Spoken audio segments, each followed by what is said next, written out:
self-awareness when I wrote in the spreadsheet what I wanted to talk about today, because this was the topic I was diving into. This is really interesting, and I can start with this. Additionally, I was thinking that as this is a conference mainly focused around self-organization, that I would try something I always wanted to try, which is basically kind of freestyle a presentation with screen sharing, etc., because this just brings me a lot of joy and maybe get a little bit of interactivity in here. So that's the talk. I don't know what will happen. We will just try out and see what happens. So we go over everyone. All right, then see you there. Ciao.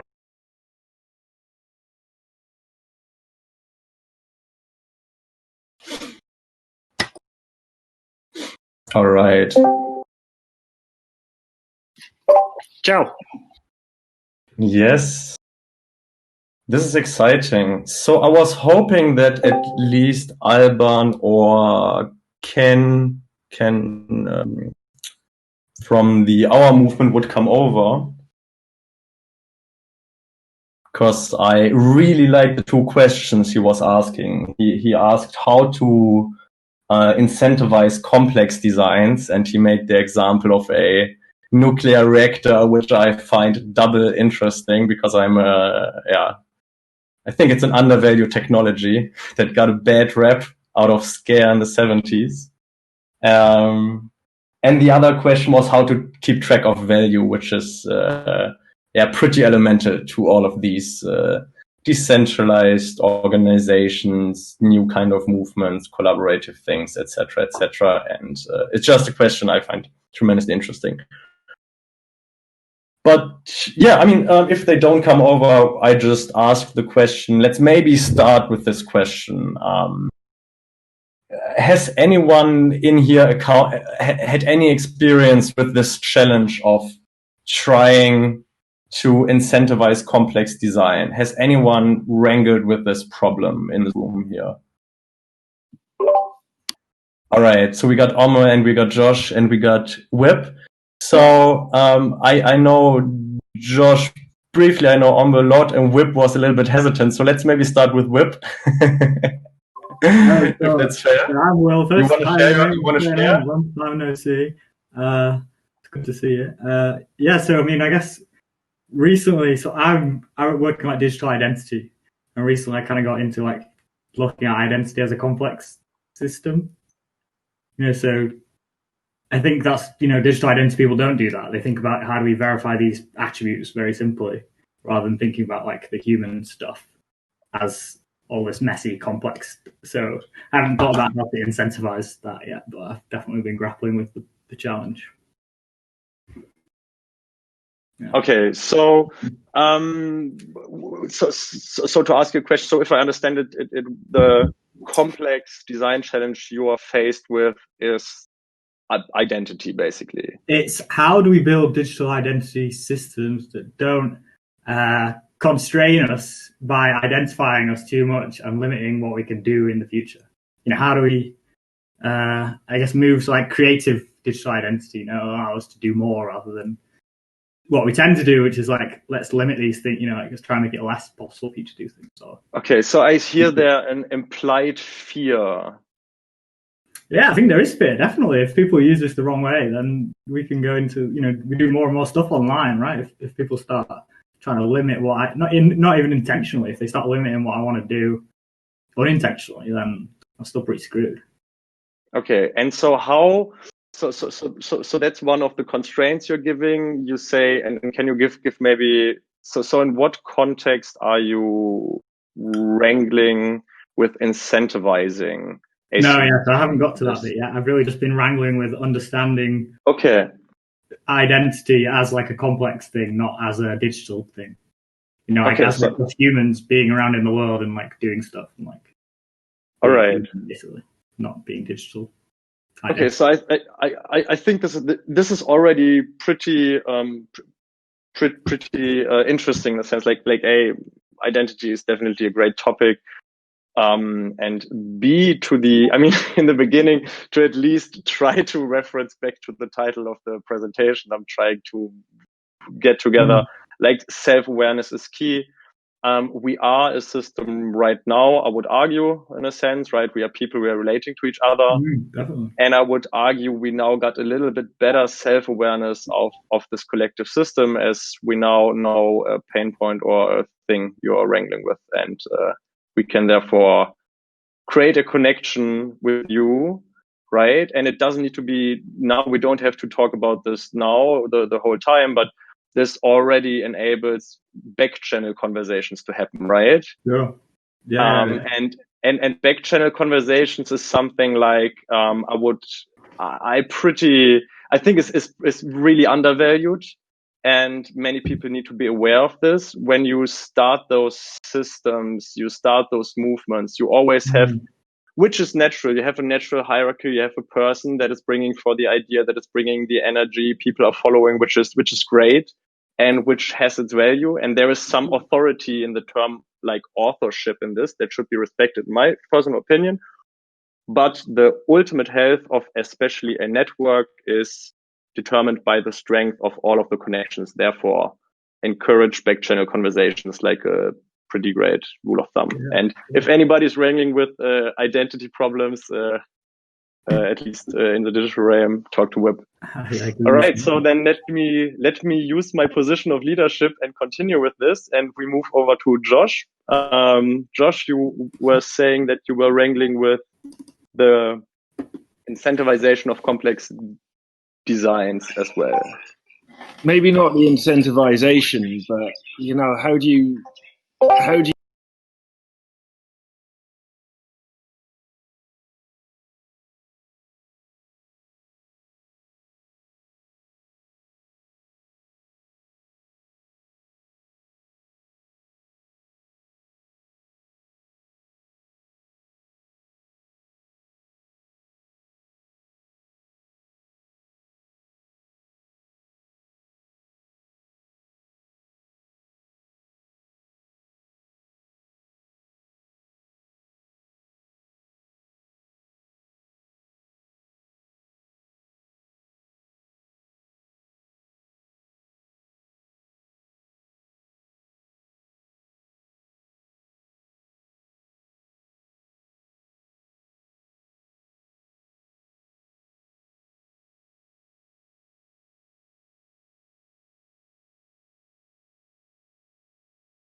is information exchange, because in the end, it's all about information exchange, right? And the funny thing is now, why are online conversations so bad?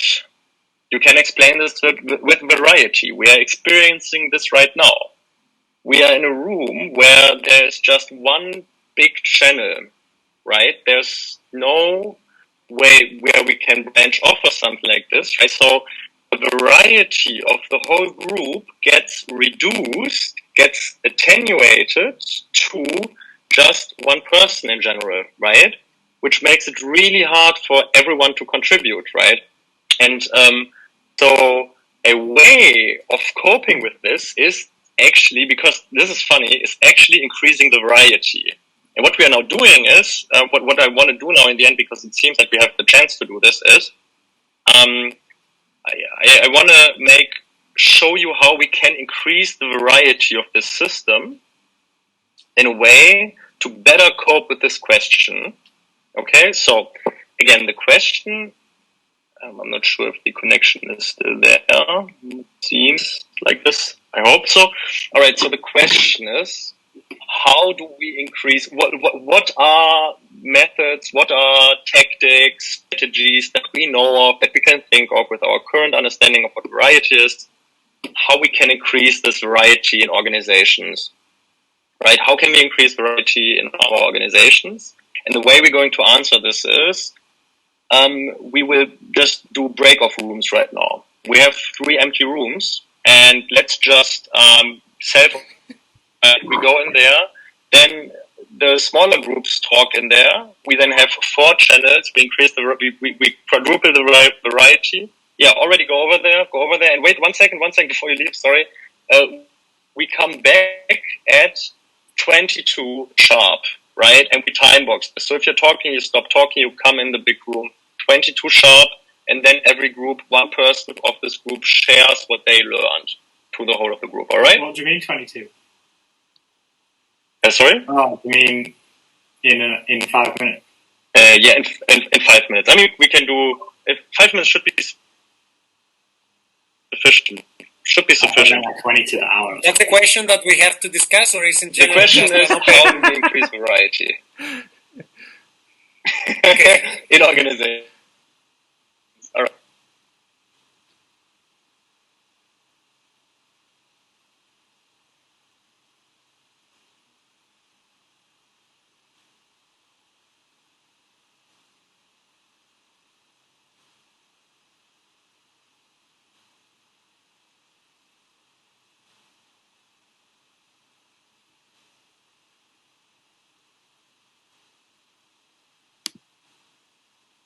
Right, lads.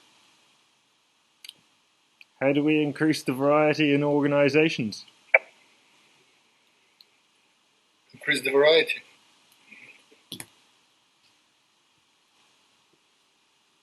Like, I've been dragged in here, haven't I? yeah, you have, Tom.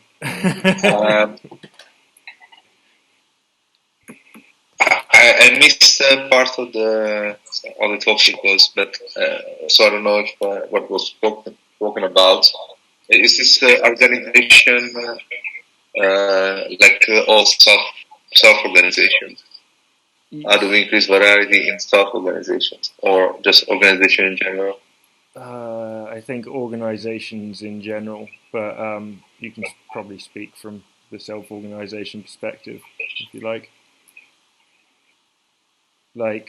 And if you have like bring one in, and you're kind of like, if you say, if I tell to you, find a person that is the opposite of you.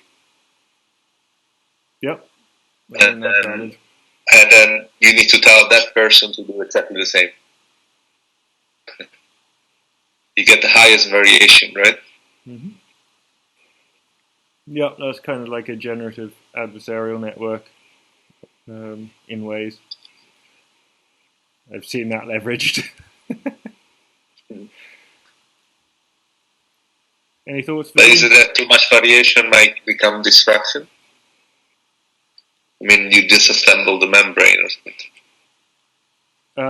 Well, how can we get increase information with variety, I think, is probably, or information transfer with variety is probably the question. And I didn't hear the whole thing. I'll take the lead. Someone else?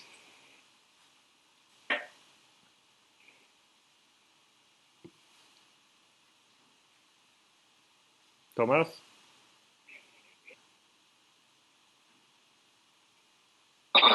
Sorry, man, I got distracted by that shit going on.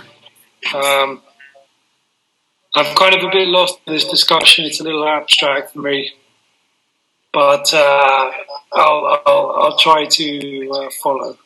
Probably pass it on to someone else. How do we increase information transfer, like knowledge, and how do we like create a wider communication bandwidth to do that? Some good questions.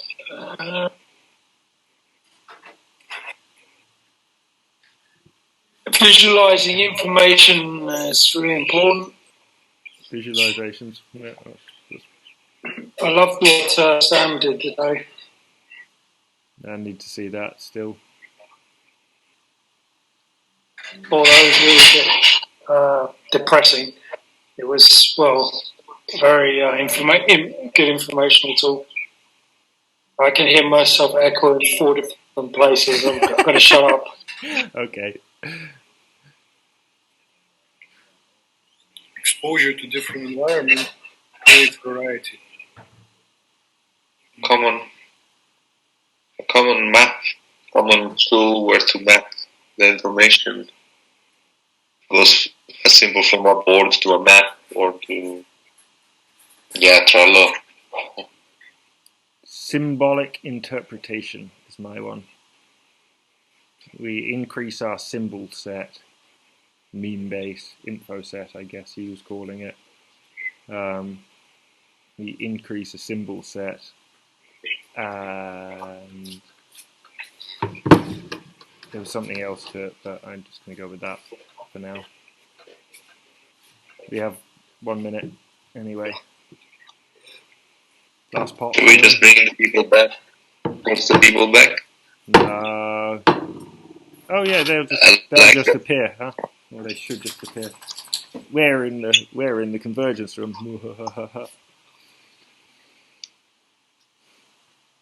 Wow.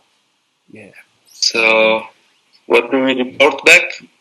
But they're pretty much the end. So, symbol set from me. Vadim, what did you say?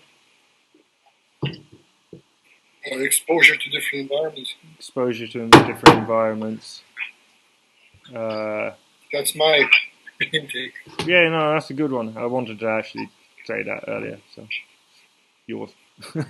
Roberto, you had one too? That's okay.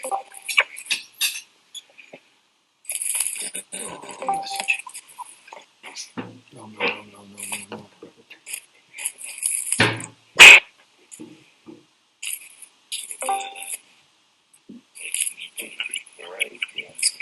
All right. I would argue we can just start. Someone from the who from the convergence team wants to share their experiences. And we're back. Oh, that's cool.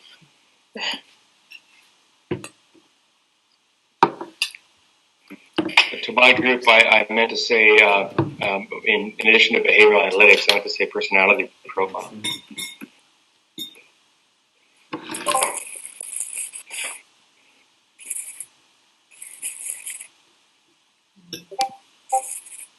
Shall I go for us then? Well, what we do? We had exposure to different contexts. We had increased the symbol set, or symbolic interpretations, abilities, stuff.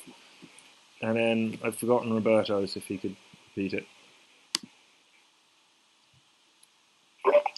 Yeah, common mapping tool, like a place where you actually post your the information. And also, if it's a forming organization, then you can do a game of invitation where you actually are supposed to invite in a person that is the exact opposite of you, and then give a task to that person as well. So you just kind of like ask for diversity as you form the group to the maximum extent. And then the question was like, if you do this process, would you actually end up with an organization that cannot sustain because of everybody hates each other? Because they're so different from each other?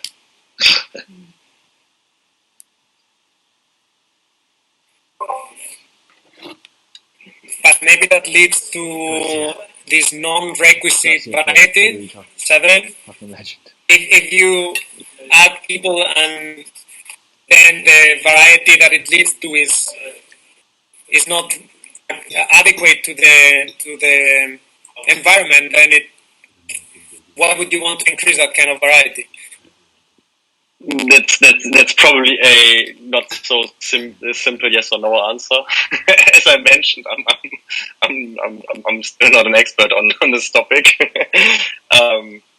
But I would generally argue, probably, as you asked me, that probably diversity is one of the biggest drivers to increasing variety, as long as it is efficient, right? I can see a situation where adding people to a group can reduce the variety of the whole group because it just limits the amount of things they can do because of this person, in a sense, without judgment or anything, but just as an objective observation. So I think there is several ways this can pan out, and yeah.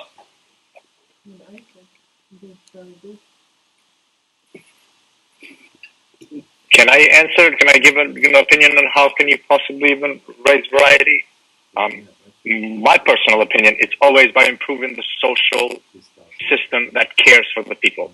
Therefore, you create an agency for the people that improves that those extra people that are within the system, then they have better understanding of that objective system, hence improving more variety and not. So the addition of people actually would support the bigger understanding and not remove from that bigger understanding. So enable people, like push the authority down to the people with the actual problem. Is that what you're saying? No, I'm saying health. No, I'm saying in a sense that's what ends up happening. But what I'm saying is a better education system, a better social safety net, better healthcare system. Did I say healthcare system? Yeah. So just better social system that makes people more sovereign to be better contributors of the system. Who defines what the system does? Is that variety?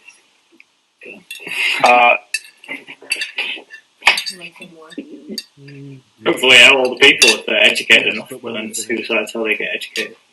Thank you. Tricky. I think we already have variety to understand what kind of systems work better. For example, we have Scandinavia. That's a good option of what kind of policies you can make to make people more sovereign. Versus you have United States or other samples of how policies influence people. So we can analyze those and kind of push particular policies like universal healthcare. It frees people. It makes people more comfortable. So basically, what people need to be in a variety group, it's a little thing that came up with our group, is they need a safe space, probably. So if it's safe, then there's room for all kinds of color. If it's not safe, people will hide.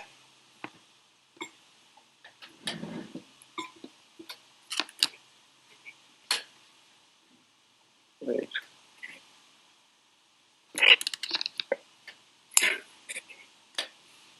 I think we also had, I guess, not holding the rules too strongly or not holding your beliefs, being open for them to change rather than having some things like that you're holding fixed and not open to like someone to argue.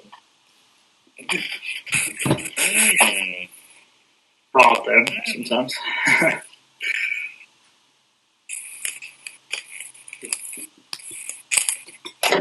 So as there's a moment of silence, I would just share the things from our group real quick. Agreements how to exchange signal was really interesting, and the ability to act on those signals without kind of being held back. Then there was like a disagreement about the statement that a big group has smaller variety, which I think is a pretty reasonable disagreement. And there was a critique on putting numbers on things.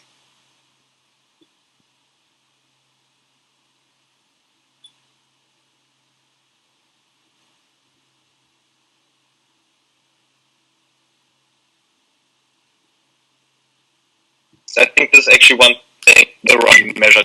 It's like viewing the world through the lens of variety to identify certain problems or chances in this realm. And then there was the statement, the whole is not always bigger than the individual, which I think is, interesting as well. Probably doesn't need to be, those are the things that we came up.